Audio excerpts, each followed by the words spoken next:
ครับสบายดีนะสบายดีเด้อไม่เห็นงานคือเก่าของคือเก่าพี่น้อง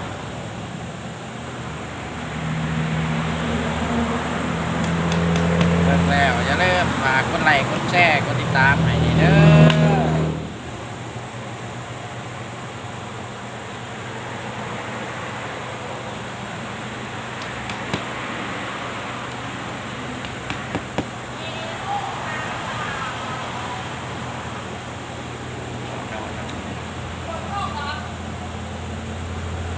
ตกขอ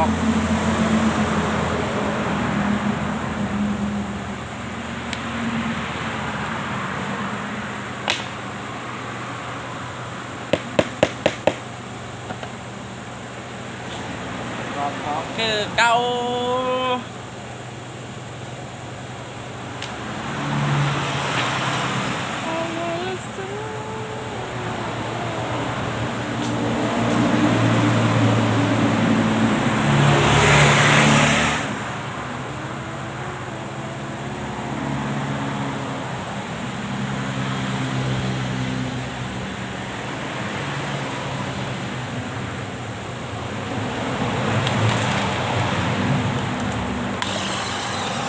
สบายดีเด้อพี่น้องวัดจุกูสุก้นเขามาให้กำลังใจกันเลยเด้อกดไลค์กดแชร์กดติดตามใส่มีแห้งจิตแห้งใจเป็นคลิปต่อไป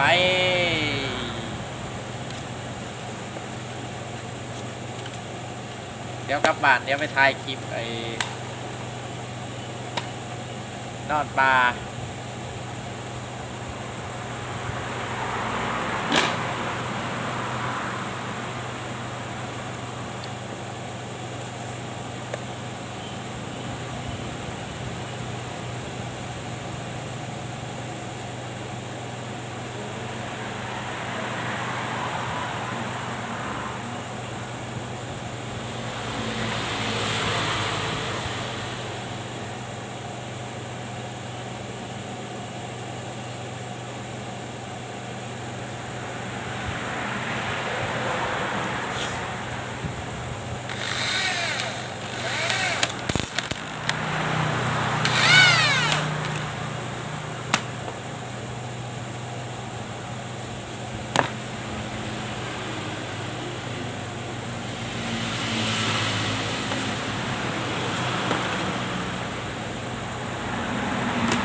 ไปดีเด้อคนที่เขามาเบิ่งมาส้ม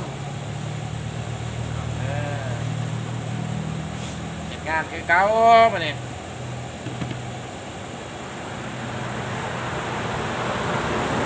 เหตุการณ์ของมือมีมือยุด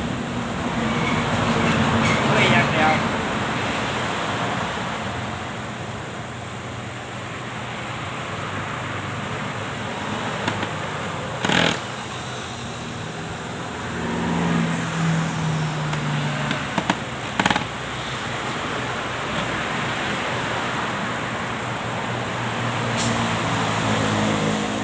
ขอบโต๊ะทำงาน